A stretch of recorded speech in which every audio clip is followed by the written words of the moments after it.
Join me. Imagine what we could accomplish together. I'll join the team, be an X-Man. We are the future, Charles, not them. What do you think, I'm stupid? You and I are not so different. You can't keep denying what you are, man. Because I'm the best there is at what I do. You, me, we're exceptional. The power of the sun in the palm of my hand. I chose my path, you chose the way of the hero. Plague, war, famine, morality doesn't even enter into it. I've heard these arguments before. Think about it, hero!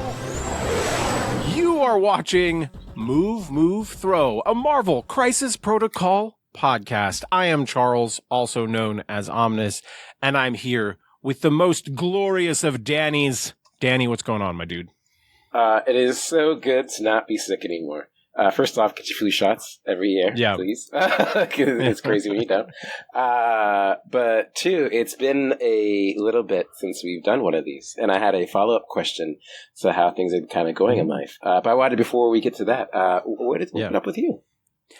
Not a whole ton. Just been kind of balancing all the stuff. Well, obviously the big push with video content starting in January, and it's been hitting. So that's been really exciting. The multiple of the MCP videos are really doing well compared to, kind of just the averages of stuff that I do. And so that's exciting. People are seeing the stuff and appreciating it, and exciting. This is kind of a what we are up to, kind of a next episode sort of thing. But I picked up a second GoPro this week. And so literally tomorrow, I'm meeting up with someone and we're going to test out a dual camera setup for me, where I'm going to also 3D. But I'm going to record the game also at an angled shot, more of like what you would see standing at the table. And then I'm going to work on editing and like switching between top down and side view. And so the test is like, how much more complication does it add me setting this up, timing the two things? I think that's all going to be fine. I'm not too worried about that. But then it's just, how much value do I add to the videos if I'm spending the extra time to switch back and forth between the two views? I think I have a plan for how to do it in a reasonably efficient way, but I'm just excited to see what the response is and how it works. And I always like cuts, especially when you have explanations you're going in for certain scenes, especially if you have like a different angle where it's hard to see buildings or things that are forward.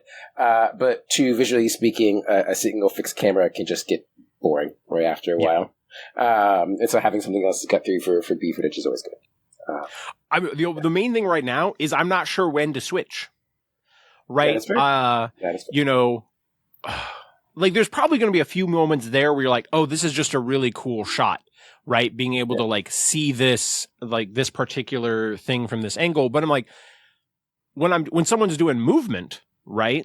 Do you want to see the top down where you see the very clear movement, like somebody placing it, from one spot to the next, where you see the clarity of the movement? Or do you want to see the side angle? So I'm like, am I doing the side angle stuff when we're kind of sitting and watching stuff, or do we want side angle of movement? And that I genuinely don't know, like which one is the right call. Like I would say top down for movement, so it's clear like where they're starting and ending. So like if you're trying to learn how to do board stay in position, you can visually see what's happening, right? And that's how you would be staying, look at the board, generally speaking. But I think the side angle is going to be better when it's better dynamic shot, right? And for rolls or things happening, where it's less about the positions of the model and it's more about the interaction, the rules are going to happen from there. So kind of splice in between, and also just for visual flair, right? Maybe it's a thing that whenever someone's rolling dice, I switch to the side view for like a consistency. Like if someone's about to go roll dice, then we switch to side view just to like keep up with like some visual difference.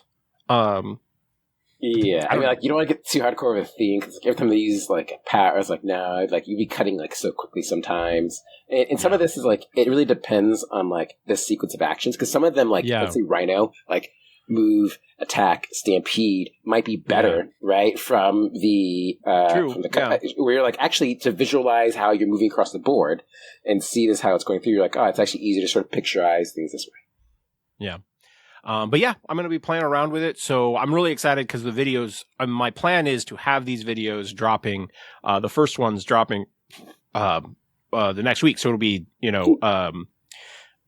within 6 days or something of this episode coming out. The next video that you would see if you're listening to this, then it means like there's going to be one coming out soon. So I'm excited to kind of see how that goes. And I'm just growing as a video guy. And I just feel like I have a lot to learn. So that's been my world of late.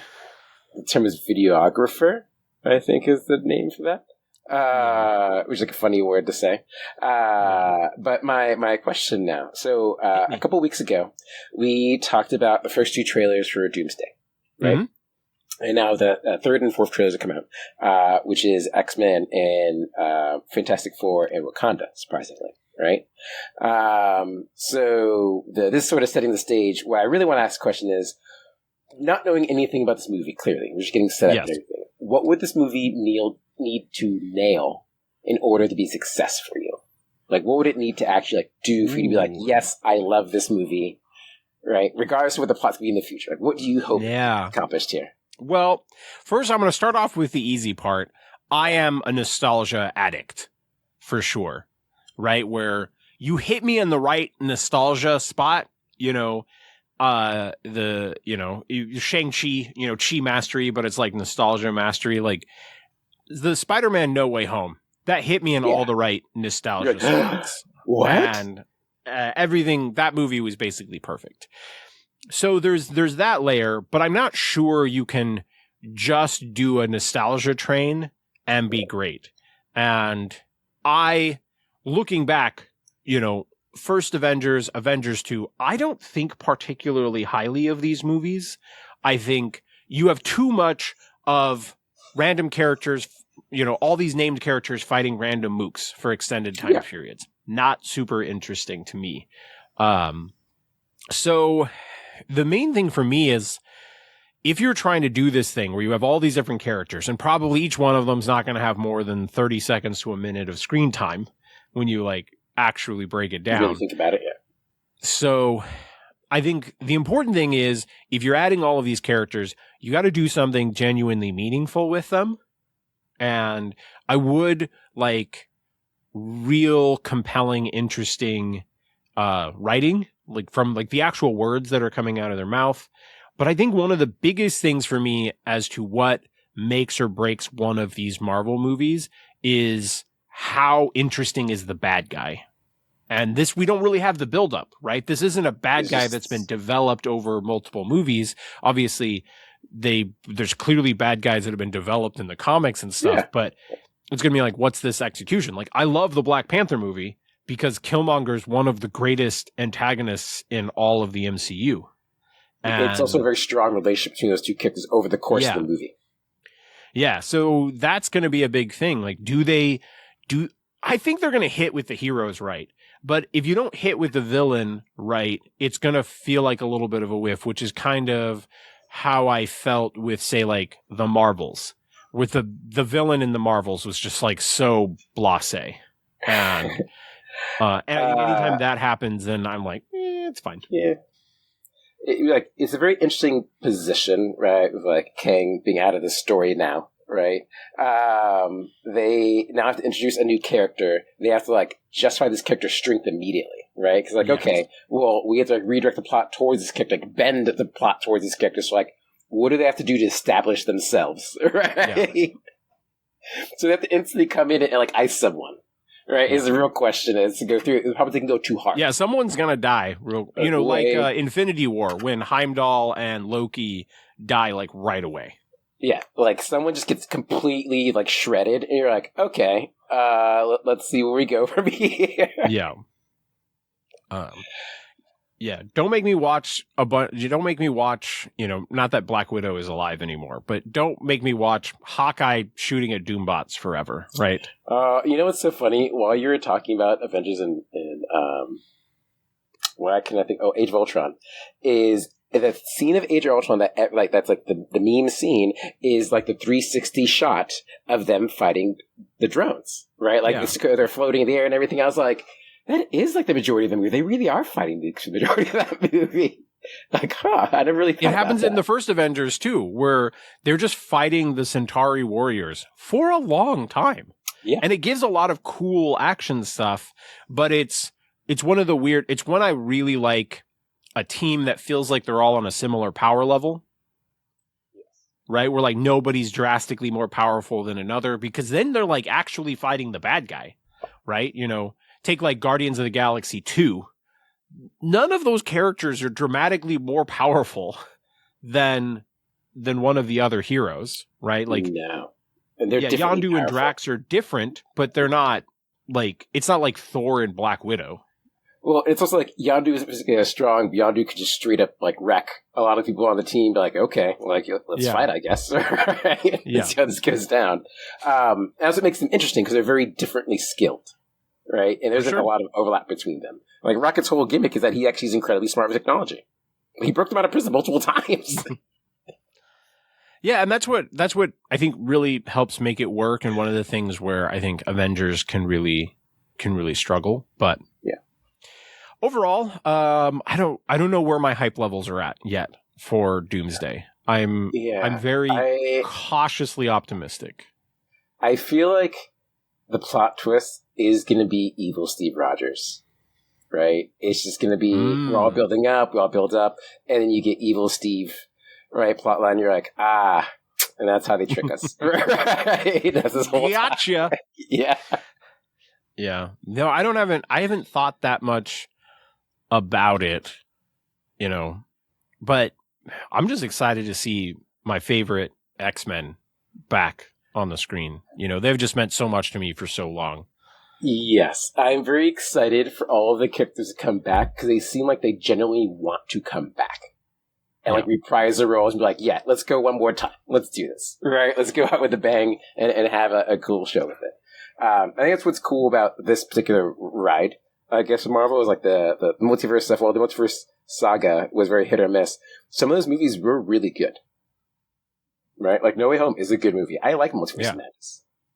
Yeah, I enjoyed Multiverse of Madness as well. That one was quite fun. So it's just like a lot of the rest of them were very hit or miss. Yeah. It was not quite like, I mean, we don't have to like rehash all of the MCU, but yeah, it'll be honestly, I'm probably most ready for it from just like when you're in a relationship and you're like, we have loved each other for a long time, but we've kind of grown apart a little bit. And that's kind of how I feel with the MCU. Like, we had a good thing going for quite a while, but we're just little different people now. And so, when you hit that breakup and you're like, I actually think this is just best for both of us. We're both kind of ready to move on. Let's not drag it on. And I kind of feel like Doomsday is that relationship climax where you're like, we would just be better if we were separated. And then you just get a fresh start with everything. And like, and then I'm just ready for the fresh start Marvel Cinematic Universe, if that makes sense. I miss when it was more fun and they're a little more, I guess, silly with the movies. Now it feels like everything's increasingly more serious in tone. See, I would, if that were the case, I think I would like it more. But I have felt like the silliness got increased, and there's also just meh. Like, it's just, there isn't that same level of like creativity and doing fresh things where you're like when Guardians of the Galaxy came out, we had no fucking idea who any of these characters were. And they just hit us over the head with it. Iron Man was not a top tier hero when they made his movie. Most of us didn't know who Iron Man was. And they made significant risks, and I think we felt that, and it was exciting. And now it's a lot of very safe stuff, if that makes sense. Yes. When I meant serious, I was thinking like Secret Invasion, where the plot is taking itself seriously, where it's like, this is very ridiculous. Like, I have a high tolerance for like silliness in a show and like my suspension of disbelief, but to your point, like, they've gone so far off the rail, I'm like, I don't even understand the plots anymore. Like, you guys are taking this seriously, and it's clearly not a serious plot. Like, you should be having jokes nonstop with this. You're like, just completely derail or go 100% serious, because like this weird halfway between stuff doesn't make any sense to me. Well, if we go back to like, I almost forgot that the secret invasion thing even happened. But I know. they made like a drastic error in that one, which was like they killed someone and were like, oh, we didn't kill them. And then they immediately kill someone who actually matters. But you take the like, oh, okay, nobody's actually dying. This is all Skrull stuff, right? Mm-hmm. And that's awkward as fuck when you put us in a position where you're going, hey, nobody's actually dead. And then you kill someone that's important. And now we don't believe that it's going to be true. So that moment doesn't hit. And it's like, it's also why they kind of messed up the Black Widow death, right? Yes. Where everybody, when Black Widow died, was like, oh, she's coming back. Yeah. Right. And so you didn't feel like that was a true moment. You kind of were just some point down the road. You're like, wait a second. Is she like dead? And then there was also like Gamora was dead, but being brought back. So there's this confusion about who's actually dead. And so she didn't get the send off in the way that Iron Man got a send off. Right. When Iron Man died, you're like, he's dead. She basically just disappeared from the plot when you think about it. Like she was going to the plot, she's helping out, and then Hawkeye comes back and is like, let's just keep going with this. And you're like, wait, well, don't worry about it. Let's keep going. You're like, okay. And we're on the mission. And then to your point, when you think about it, the person who gets celebrated had like the most like visualness in terms of going, but like, if not for her sacrifice, you wouldn't even gotten there. Right. In retrospect, if you're like, if I knew in the moment that she was dead, it was a powerful scene. But I just don't know that in the moment. And I think that's a thing for a lot of people that you weren't confident that she was dead in that moment. And I think this is my ultimate issue with time plot lines or time-based plot lines is that you introduce a lot of questioning your own plot devices. You're like, well, why couldn't you just fix this? Right? Like, I don't understand. Like, well, why is this even a problem right now? Well, yeah. And the problem of like, you already have Zoe Saldana signed on for Guardians 3, and now you want to kill her, but you got to bring her back. But, you know, like, it was just, yeah, I know it's, when you do stuff like that and you take away a death, like when you just take away some of the value of an ending a character's arc, it doesn't sell well. But, all right, shall we talk? After Endgame. Right, where everyone dies, and then like bringing some people back and not people back is like, it's super confused. But please continue. Yeah, I was just going to say, let's. We have been MCUing for a while. We should probably talk about some real stuff. MCP.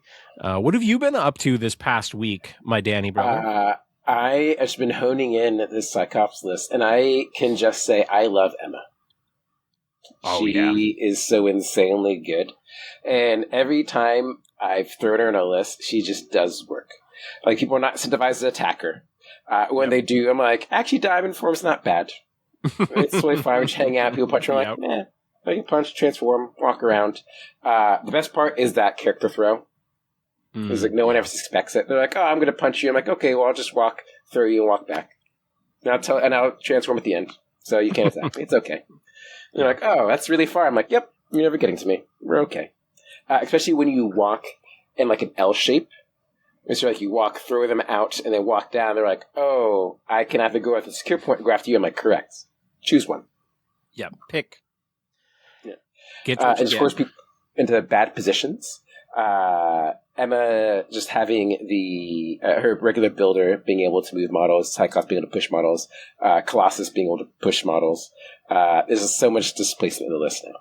So much fun stuff to be had running around and doing X-Men things. So that's the main list. And then this is all in practice for a team tournament we have this weekend down here in Portland. Dude, that's hype. I'm excited to I'm excited to hear how all of that goes. There is the Mighty Avengers list playing too, so there's some new stuff to talk about. I'm excited. Yeah. I have been kind of like gearing up, figuring out what I want in the Mighty Avengers list. And I've kind of put together a sort of like 2 lists at the moment. That's like, if I just want to play Mighty Avengers and see how it goes and be able to try out a bunch of weird splashes that wouldn't necessarily fit when I dual affiliate. And then I'm kind of working on a Shield / Mighty Avengers list that's, you know, kind of got the crossover potential of me being able to do some like considerably different plans. Cause it's kind of weird because if I'm playing Fury and Namor, I kind of have 3 plans, which is kind of cool, that are all reasonably different. Man, like Fury just gaining more power. Like always having the power to Fury Spender every round, like just go ham. Would be so amazing. Like just laying in so much damage into people round over round. Well, and they don't have any critical tactics cards, right? And like none of their tactics cards are like, you need to play this. They don't have an Avengers Assemble or a Siege of Darkness. They have solid cards. So you like, I can totally play Reposition with Nick Fury and you don't feel bad about it at all. And when the first time that an opponent gets to see you, you know, where they're thinking, oh, Nick Fury is totally out of position. And then you're like, and I put a power on him, and now I activate him, and he repositions next to his grunts. The grunts shoot you twice, and he spenders you twice, and you're like, oh, fuck. Yeah. I didn't know that was going to happen. Yeah. It's like just the amount of gunfire that guy put out. Playing in Convocation was amazing. Just I could hit the bump because like people would attack him, and it's like, oh, I can bump forward. Now I shoot the gun, shoot twice. That's fine.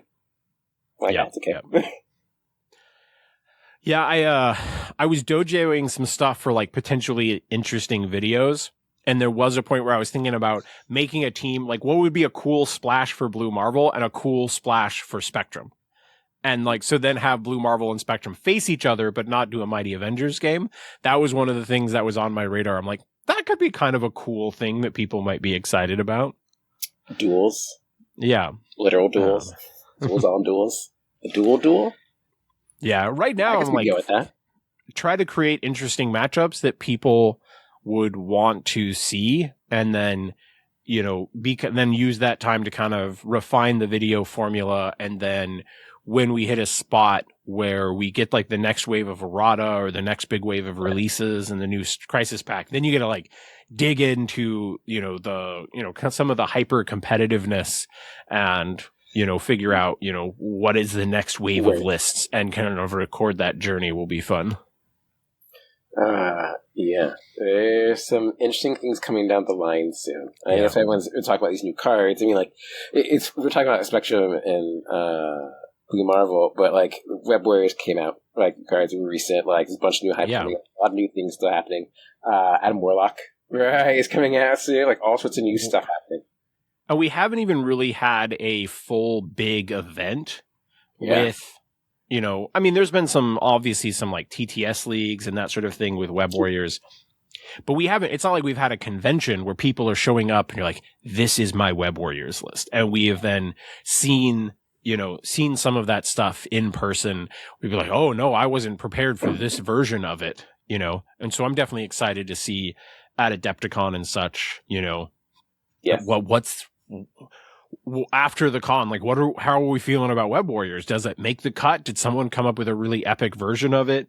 You know, is there a dual affiliation in there? Like what's the dealio? I'm excited to see. They die in the crosshairs like they did in the past, right? Like between two other affiliations, which is like the doomsday scenario for like the scenario teams is when like all killers come out, they're like, there's nowhere to hide, right? It's all time to die. You're like, but I mean, scenario changes and all that have changed this, right? So it's a very interesting world because there's a lot of stacked changes, right? We haven't seen like in an event all combined together how that actually plays out. Yep, I agree with all of that. So yeah, that'll definitely be cool to see. And the Valkyrie and Warriors 3 are coming out, I think, next month. Yeah. So those would be out beforehand. So we'll see if there's, you know, a return of Asgard to a certain degree. Could also be a thing. I would definitely, once they come out, it's 2 kind of complicated models to paint. So we'll see like how fast to get them ready. But yeah, normally I paint like the like grunts or things like that separately, like blue tack the model. Well, I will prime them all together and then separate them all out and do the painting. But like it's annoying sometimes to do all those models. And I remember like the light is coming from, like, oh wait a second, I'm painting the background. Sorry, I gotta start over again. Well, and I don't particularly enjoy painting a single character that is 3 different models on a base. Is never my favorite thing to do.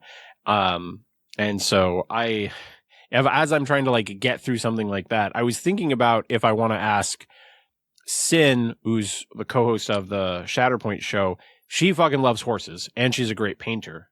And she's not really playing MCP, but I might be like, do you want to paint Valkyrie for me? Because you got to paint a horse. A flying horse? Yeah, like a flying horse. And so there might be some conversation there. And then I work on Warriors 3 to get ready to record some videos with Asgard. But we'll see. I saw that like some Canadians got those models already by accident. Yeah. Yeah. And I was like, wait, what's going on? I thought they didn't come out for a while. I think there's a lot of new toys. We talked a little bit back where like it is going to be near end of X-Men's. This is like the hard part. Like, is X-Men their first shot if I don't play every leader, right? And then kind of go this whole thing. It's like, well, how much time am I really spending on an affiliation going through? Yeah. I do like Cyclops. I think he actually is fun.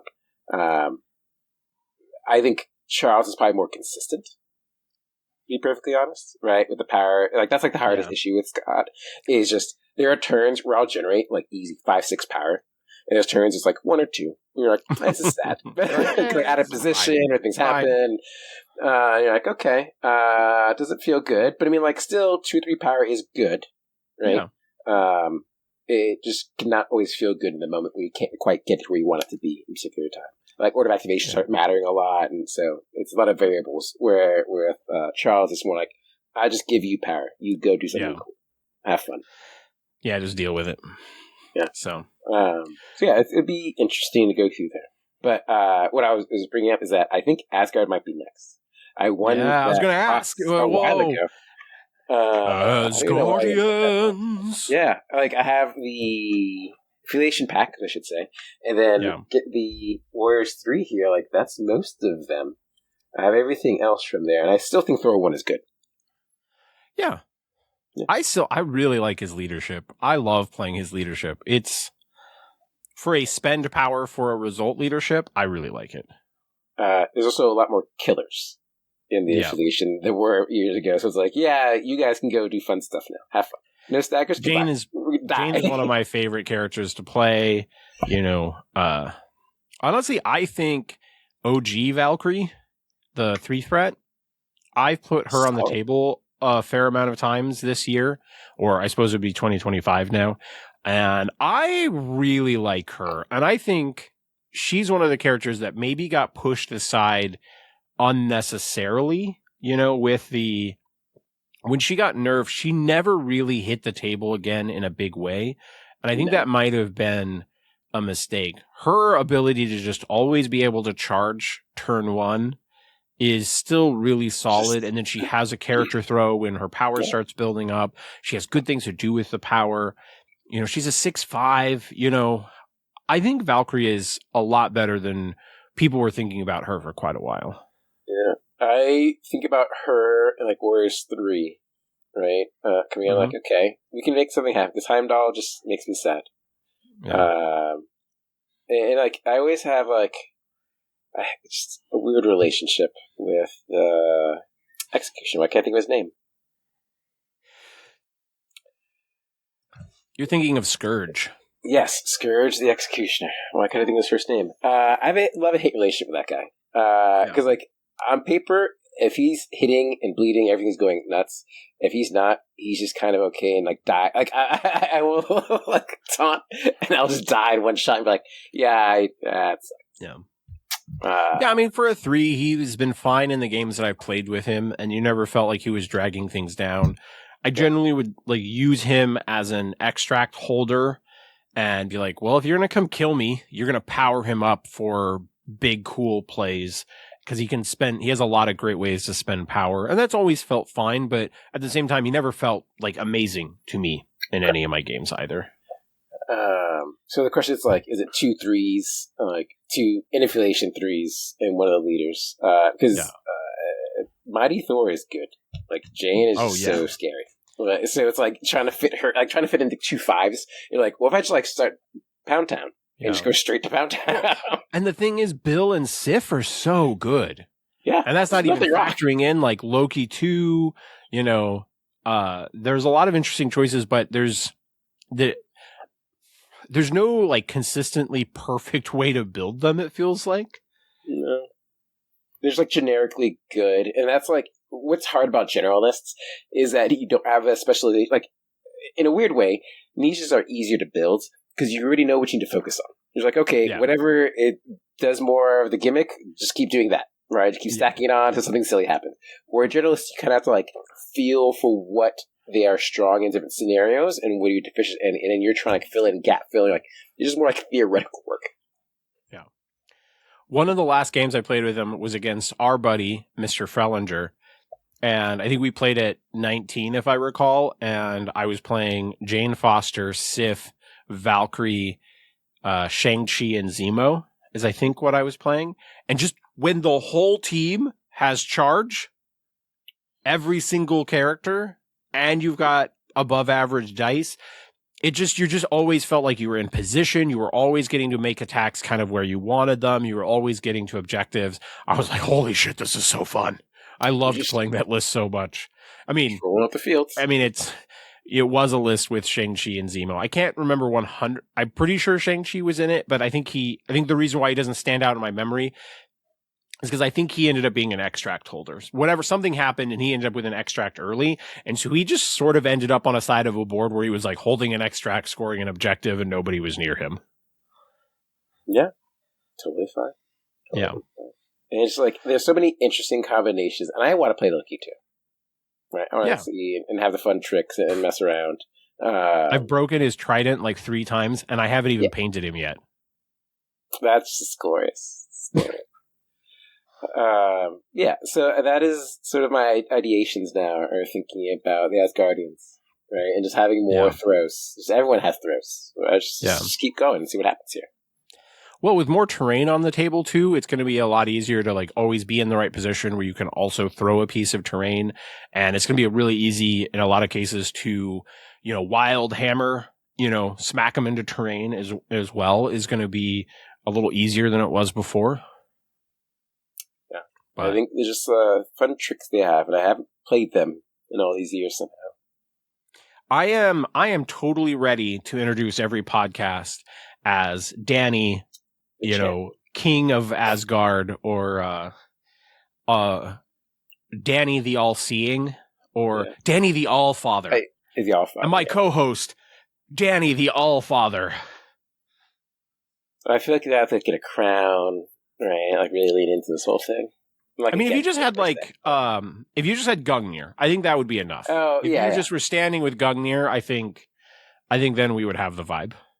Well, then I feel like I'd like hide a crow somewhere in the background, like hanging out. What you should do is you should get Gungnir, right? Have it, and then put up a Brandon Lee Crow poster behind you. Okay. Nailed it, right? How perfect, because only like a certain degree of people would get the reference, but you just have the poster over your shoulder, and people, like the people who got it would be like, oh, Danny, this is why you're the All-Father.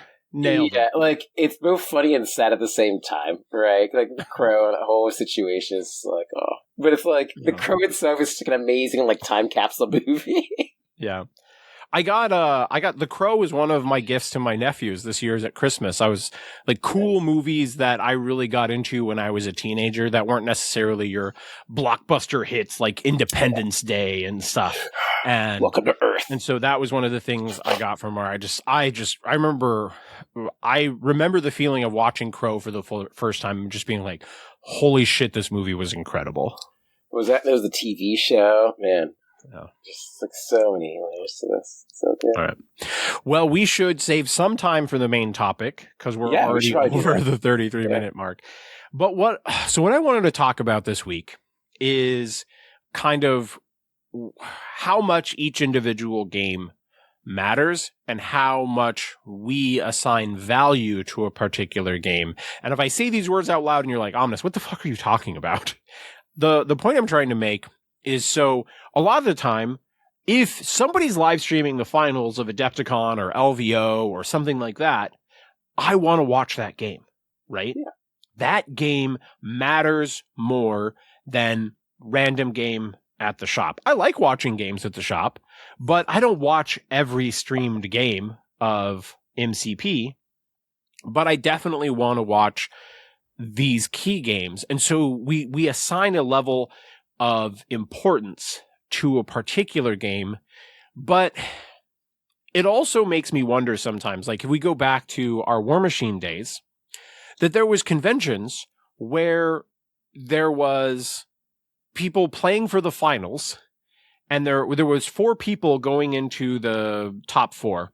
2 of the people had already qualified for War Machine Weekend, which was kind of our version of LVO.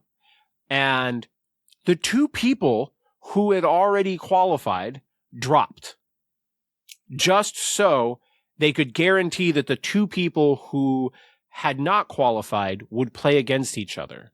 And I'm not getting into the debate of whether this was the right decision or wrong decision. I just thought it was weird in the sense, if you look back, you're like, don't you want to win that convention though? Like, don't you want the prestige for winning that convention? You kind of made it so only the fact that you qualify for this different event was actually the importance.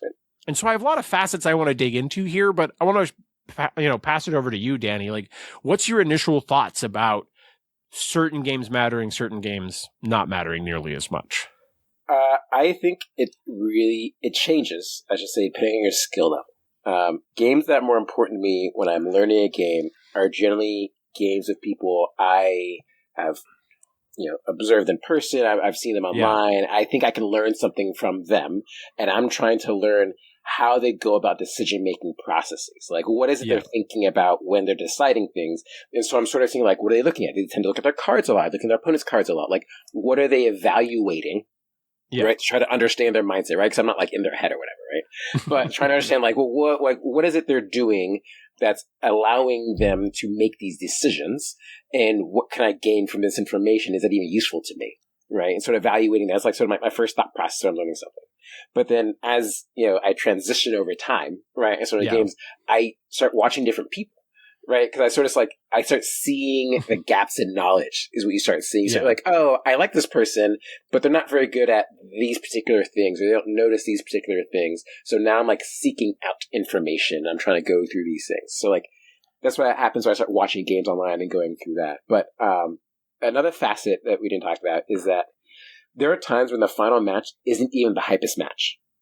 Oh, there's times when final match is straight up like a mirror match, right? Where it's straight like a mirror match. Everyone's like, whatever, who cares, right? Like, we'll just see what happens. Then it's like the other table, right? Who lost, like the X and ones who are like going at it, and it's like, I want to see this match because the matchup is interesting, right? So like, there's like an assignment of value on winning, which is like, winning is good. I'm not saying shaming the winner or anything, but there's only one winner. Right, and like for them and everything, but like, what are you gaining out of someone else winning? Like, if we're being perfectly honest here, right? Like, what do you gain out of it? So, like, it's cool for them or whatever, congratulations. But for you, it's sort of like the thought process, like, well, was the winning of the game the most important thing, or am I here because I went with some friends and this is like our first event in a while, we're hanging out? Is this like, hey, I am, learning something new, going from there? Like, what are you trying to get out of this experience is really what it comes down to. No, I totally agree. And I think you talking about where your experience level is at definitely affects things. And I want to like follow a train of thought, both in a football reference and in personal experience. But I remember listening to Alfredo's podcast, and they were doing an episode. They were kind of talking about like, what's your favorite like situation to play, mind state to play in? And Pat was actually talking about how he kind of realized, like, I think mid-episode, where his favorite game was when one of his buddies wanted to practice for an event. And was like, I need to practice this matchup. And so they're playing this like very competitive game, but it wasn't at a tournament. It was practice to help your buddy. And I really empathized with that in the moment where I was like, oh man, I love practice games most of the time, helping someone gear up for an event. Or when I'm like, man, I need to figure out how to beat this matchup. And it's not at a tournament, but you're just like, let's kind of beat our heads against this thing and try to solve this problem. And I really loved that. And then a couple weeks ago, I forget who it was. I think it was Tom Brady, but he was talking about how near the end of his career, he said that he hit a point where I think he was enjoying practices more than the games. There's a little bit of like, when you've won the big game so many times, you're like, how can I raise the bar for myself? And so there was almost this only like lose potential, right? Like all I can do is not achieve the thing that I've already done a bunch, right? So I've only have the point to like bring me down. But in practice, you don't have that. You just get to do the thing that you love and focus on that and focus being on the best that you can. And there's no kind of potential for you to only fail. There's just enjoying the thing that you love, which is one of the things that brought me back to this whole point that if you put all of the value only on winning the big game, winning the finals of LVO, winning worlds at Adepticon, winning CarlCon, then you might not be enjoying the other games nearly as much as you maybe should be. Yes. You kind of hit on this for me, but I was going to say it's called the trap of success, right? Yeah. Because the problem with success, in a way, is that, okay, you've succeeded. Now, was that a fluke? Right? Yeah. Was it just happen? It was just roll well that weekend. Okay, well, now you got to do it again. Okay, you've done it 2 times, right?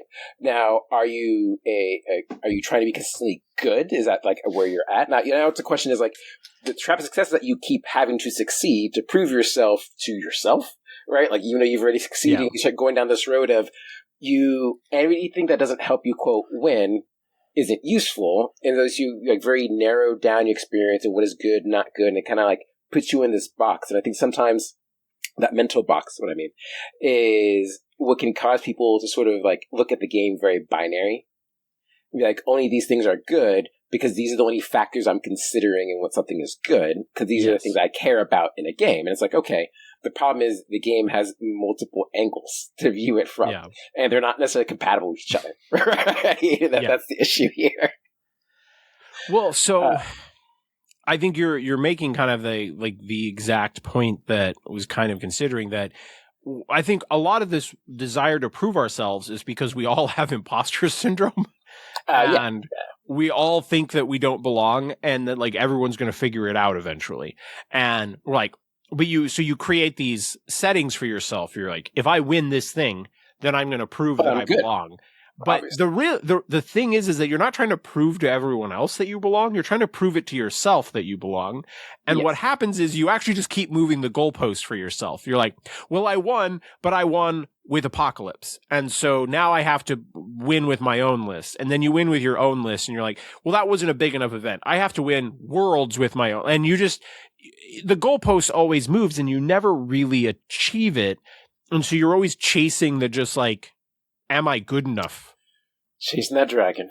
That dragon, right? And it's like, I'll be straight on it. I've done this several times, right? Where it's like, I'm just trying to grind games. I'm just trying to absolutely win, be the best. And like, those are the times where I'm like grinding games and I realized after a certain point, like I wasn't even having fun, right? Like I was just pure grinding, just doing number math. It's like, what am I even doing? Right? Like, what is going on here? How do you take a step back? That's actually why I started playing MCP in the first place. I was enjoying the challenge of War Machine, but as soon as I played my demo game of MCP, I was like, oh, I'm having fun. Yeah. And that's what I was like, I enjoyed the challenge of it, but now I'm legitimately having fun playing, and that changed the mindset a bit. And so another reference, I'm going to use another football reference here. We're in a spot where we're gearing up for a divisional championship in professional football. And there's a conversation right now that the Seahawks and Rams game is the real Super Bowl. It is the two better teams that whoever wins of that game probably is going to win the Super Bowl. Whether that's true or not, that's the conversation. But I'm using it as an example here where if you put everything on that game, that it's just different than the way that things are treated afterwards. And what I mean by that is all of us will probably, well, maybe not all of us, but is very reasonable that you end up going and playing at a tournament and then you lose to the person who wins the tournament, but you did it in round 2 or round 3 or round 4, and you didn't get to the finals, but you only lost to the person who won, and you're like, your game could have just as easily been the Super Bowl, right? But just out of luck, it happened at a point where it didn't end up with the same prestige. And I think the important thing is that you still value that game and go, I don't know if we can physically do it or that we can mentally do it, but I think the importance is going, when you have that great game, that you need to kind of treat it with as much love and respect as you would for winning a finals game, if that makes sense. What I would say is, this is why I talk to my opponents after games and stuff and kind of takeaways, is that it's very important to, one, understand what really happened throughout the games for decision points, but two, it's also to sort of commit the game to memory of like what happened and what's going on, because it's very easy sort of like, I lost because I rolled bad in this last attack. If this happened, I would have won, and just like mentally wipe and just walk away. It's like, well, the issue here is that like you have an opportunity to talk to someone who was there, right? Has feedback, has opinion. They have a different perspective than you do. They might have made a different decision. They might ask you why you made certain decisions, or what they're concerned of, because you don't know what your opponent was considering in that moment. You only know what you were considering in that moment. And the only way to know is to ask. But if you take the opportunity of, hey, game's over, whatever, I'm out, bye, you lose the opportunity. Right? You lose the immediacy of the moment. Agree. Yeah. Yeah, that's just, I think it's an unfortunate side effect when you only focus on the win itself and not how you got there. Like they always say, like, if you're going to lose to winner, so it feels good because you only lost. But two, losing isn't bad. And the whole point of losing is that there's only one winner. So you have to sort of understand that the odds are against you, to be perfectly honest. Right? Yes. The reason why I dug deep into miniatures games in the first place is that, unlike, say, a card game, I found it extremely rare that I played in a card game where I was just like, oh man, like this was just this super epic game, and then I just made better decisions that led to the win. A lot of the time I just felt like I had the better deck in this matchup, or I had the better shuffle in this matchup. And maybe that was just because I never was that good at card games. So that could totally be the case. I'm sure there are people out there like, well, you just weren't good. But in miniatures games, God, I loved the feeling of that hour and a half, 2 hour game where you're halfway through it and you're just thinking, God, I'm just so happy to be a part of this game and be at a mental level that I can compete with this person on the level that we're playing, because this is just a really great game and I don't know who's going to win it. And then like push come to shove, like who ends up coming out on top? You're just like, holy fuck, that was a great game. And that was the push to be a better player for me, was that I wanted more of those games where I was playing against a really great opponent and we challenged each other so extremely that it was just a fucking incredible game. But then as you push for that and you're going, I want prestige, then you start going, well, what matters is the prestige, which is by winning the finals game, and whether or not you had great games along the way gets kind of lost in the sauce. Another plot point I was thinking of is that a game I think about to this day from CarCon is with Jeremy Nobility, right? Yeah. And the reason why I think about this game is that it caused me to have so many decision points. There's so many different times in that game where he made a decision and I had to like stop and really consider what he was, because he's playing Apocalypse, right? And I'm like, okay, I have to be very, very careful here, because if he just straight up teleports Apocalypse and comes in hard, right, something's going to blow up here. I have to be very careful order activations. I have to be paying attention to health here, like who's attacking what, and I have to be really on my game and really focus and attention to every single interaction that's happening. So like I felt very engaged in that game, and I was losing. Right, I realized like round 2, I was like, I need to make like a long-term play here and like go for points, or I'm just going to die. Like there's no way I'm out fighting this list, right? Yeah. Like I have to make an executive decision here. Like we're going all in and that's it. But because of that, and because of the thought process, and it happened to work out for me, it could have easily just not worked out for me. Dice or dice. But because of that, I think about that game and those decision points and what could I have done differently to not even been in that decision, right? Where it's like, hey, things worked out for me in this situation, but like I shouldn't even been there in the first place. Yeah. Right? Like being on my back foot is a bad position to be fighting back from in the first place. Did it work out? Sure, but it isn't always going to work out. Yeah, well, again, so I'm going to make an MCP comparison with Football Reference again, that when we have that great game of take like first round of the Lone Star Open top cut, I was playing against Zach and we had a fucking epic game. And there was a point where I thought I had it won. I'm like, you're not stopping me from getting to 16. And he's like, I'm also getting to 16. And I was like, oh fuck, you're right. And I was ahead the whole game, and I was just totally focused on getting to 16 that I didn't realize that I kind of needed 17. And so I was withdrawing more than I needed to, and that cost me. But it was a really great game. And then I think I just didn't have any mental energy left for the next game. And I think I lost to DeLuca that round, which was still like a really solid game. But the game against Zach was fantastic. But there's this interesting thing of, I feel like we should be fighting for the games like what I had with Zach. You want to be a part of that game.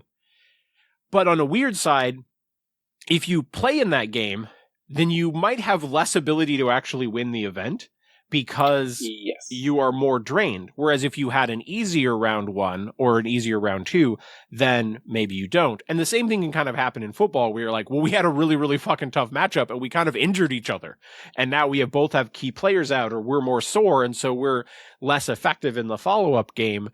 And so there's this interesting that I think the real goal should be to play in the best possible game of MCP that you can achieve for your competitive level. And that should, in theory, be the focus. But the reality is that doesn't end up being the focus. We lose track of that and we want the trophy, not the great game. And how you balance that is really hard. Yeah, I think this all goes back to the first point of imposter syndrome, right? Like, it's like, why did you go after this trophy in the first place? Like, what is your actual core motivation here? Yeah. And what is it giving you here? And I think that self-discovery, right? That journey will help become a better player, ironically, like being slightly detached from the game. Because I think sometimes I see people get so like emotional about the game. It's not that you should get emotional about things that you're playing. You know, is that like they get tilted, right? They get so emotional, they get so tilted over a single dice roll that they start having the capability to resolve the problem on their own. And so now the clock's ticking, they start getting stressed out, and all these other facts start playing in. It's like, it's not any one thing, but it's all these like compounding issues become a problem. And it's like, well, the only thing you can really do is try to like reorder the house, right? And make things easier for yourself. Yeah, definitely. And I like the other facet of it is so if we go back to War Machine, I hit a point where I basically just played tournaments. I almost didn't play any casual games because I found that how people played in tournaments was a more enjoyable experience. I wanted people to have something on the line. Michael Jordan talks about this, that everything that he did, he liked to gamble on it because it made the thing. If he played quarters, he wanted to gamble on it. He would gamble on fucking everything because it made it matter more to him. And that's how his brain worked. And I liked playing against people where there was something on the line because I felt like they tried harder. And that made me enjoy it because I'm like, I'm getting you at your best. You are throwing everything you have at me. You brought a tournament list. You are not just going to give in too early. You fight more till the bitter end. And when I was playing in a casual game where I didn't feel like I was getting someone's best, I was like, I'm not enjoying this as much. And so I think the moral of that story is, and I think I brought this more to MCP than I did in War Machine. If I'm just playing a regular game, I really try not to ever give up early. Even if I think I'm losing, I'm like, I'm going to fucking make Danny work for this win so badly. If he's going to get this win on me, I want him sweating so hard that he can't advance to the next round. You know, you actually hit on a very funny point because what's happened is like, what I've seen happen, it's happened to me too. is you play an opponent, you have a very tough game, and they immediately lose the next round. And you're like, oh man, I lost, you lost. It's because what happens in your head is like, oh, they're not very good, therefore I'm not very good because I lost to them, right? Is the logic how that goes. Except you had such an intense game, you're so mentally draining for this person that they couldn't even engage in another game. Yeah. Right? And at their faculty. They're like, I'm done. Yeah. And just, so like, you actually maxed them out is what happened. Right? And it came down to that game. And you have to appreciate the fact that like, you managed to do that, right, through the game and managed to get them to that point. And that is a W. Right? Like, I don't know how you want to evaluate the games. It's like, the game is like a psychological aspect to it on top of the physical. No, it definitely is. And that's where I think it's important to put weight on if you're trying to evaluate yourself as a player and you're like, well, I haven't won a big event. Well, how have your games gone when you're playing in some of the other best people? Are you having good games? Are you having good, like, really challenging games?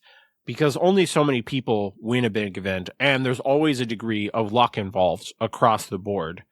You know, whether we're talking about NFL or MCP, there's always a level of luck that could be weather for football, or it could be dice for MCP, or it could be you just happen to get one random person who brought Sentinels that happened to perfectly counter your list. And you're like, what the fuck? How did I get this matchup? You know? Yes. I think a lot of this game is understanding these like underlying mechanics, the psychology of the game and what's going on with people. Like, this is how you have dark horses and you have like meta breakouts because people don't expect what's going on. People get like stressed out. They're like, oh, I was preparing for this list and this B list came over and completely blew me out of the water. Maybe I really am bad at this game, right? I couldn't predict what was going on. It's like, no, there's just so many factors. How would you possibly know everything? That's insane. Well, one of the things that happens a lot with MCP is you're like, I have figured out this great list. I am totally ready for this particular tournament. And then a drop comes out 2 weeks before that event that just fucking changes the meta completely. You're like, well, this was the convention I could go to. I can't go to every convention. And I just happen to be going to a convention that lines up with a really crazy release. And now the thing that I was practicing isn't nearly as good. You know, some of that stuff just happens and it's outside of your control. That doesn't mean that you're not a great player and you shouldn't be taking the most from your games. And I don't think I have an answer to this problem, but I do think there should be a degree of we should be putting more value in games in general as opposed to just making do I make top cut? Did I win in this top 4 matchup? Did I win this event? I think we as people in general across the board have to value the games that we really do choose which games matter. And I think we should be choosing better at times. Yes. I was thinking about this while you were talking about games and practicing. Is like, ultimately, if you want to win a tournament, right, like, it's about being consistent, right, through rounds. It's about consistently making the fewest mistakes, consistently remembering your rules, consistently remembering your opponent's rules, consistently remembering how the rules of the game work, consistently remembering to call the judge appropriately. Like, just like all these factors you have to memorize, right? And all these procedures, right? You have to memorize at the time.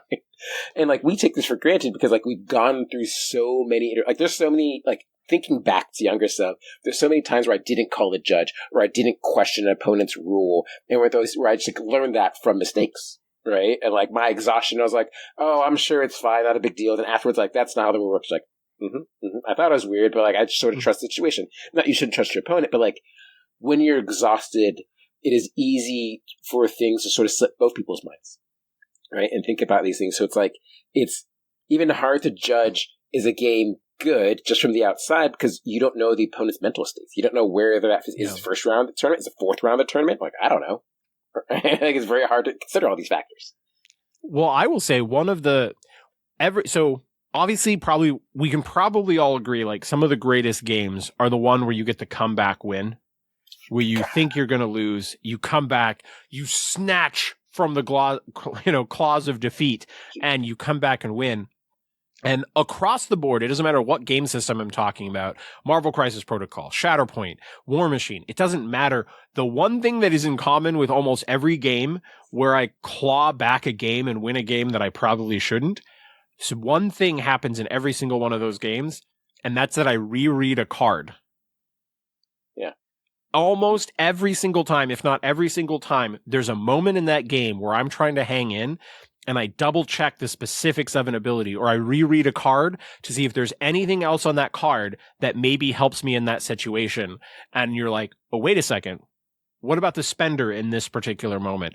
Oh, I never use Counter-Strike. Like, there's always a thing on there where you're like, oh, yeah, that you can only, sometimes it's your opponent's card and you're like, no, that ability is once per turn, or, something.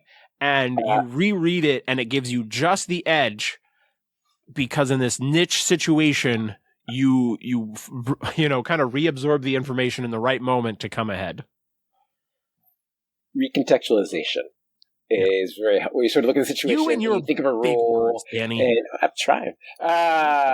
So it's like this idea where like cards or information completely changes the whole situation, right? To explain myself here. Yeah. But there are times, this is something I'll do, is I every time, like when I start really stressed about a turn, is I'll ask my opponent, what cards do you have left?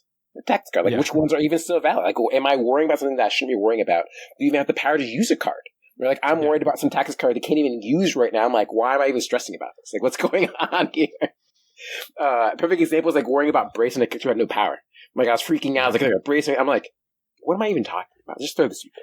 This happens to me with Odin's Blessing, where I'm thinking about Odin's Blessing. And I'm like, you don't have 3 power. Why am I worrying about Odin's Blessing right now?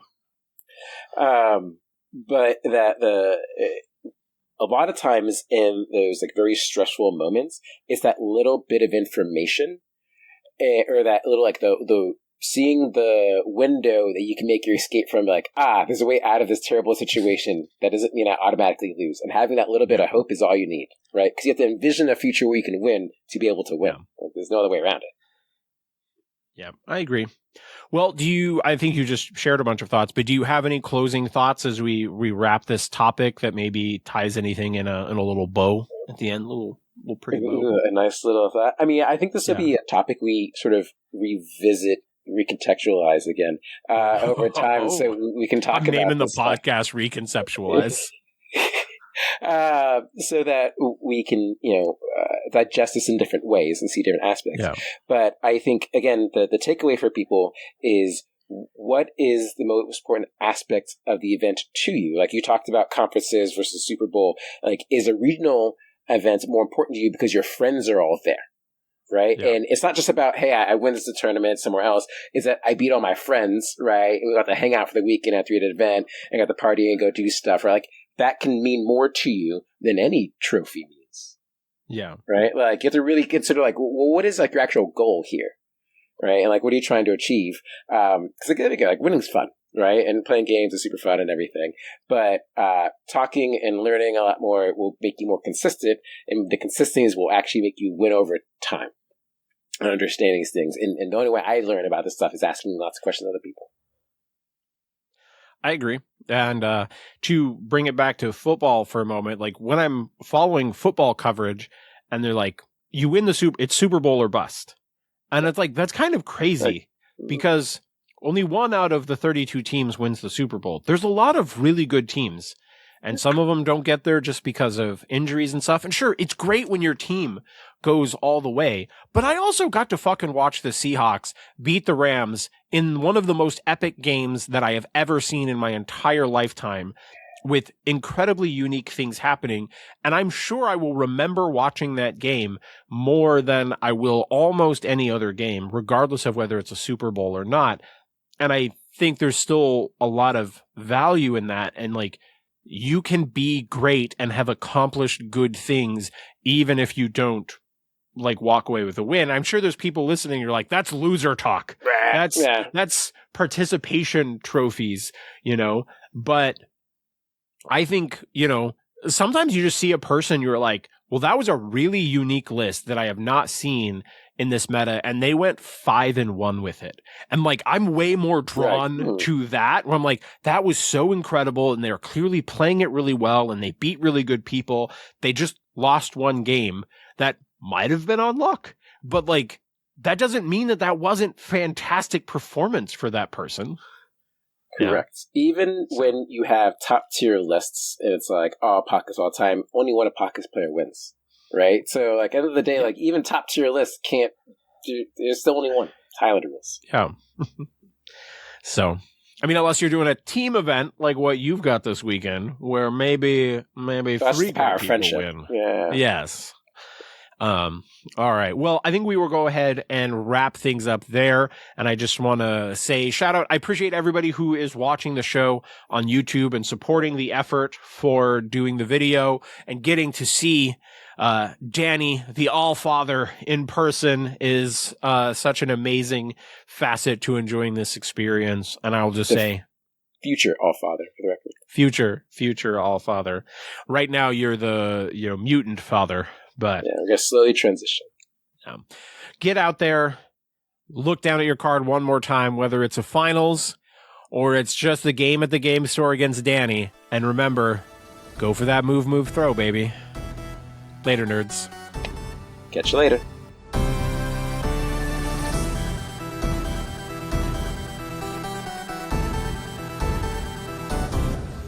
What would you prefer? Yellow spandex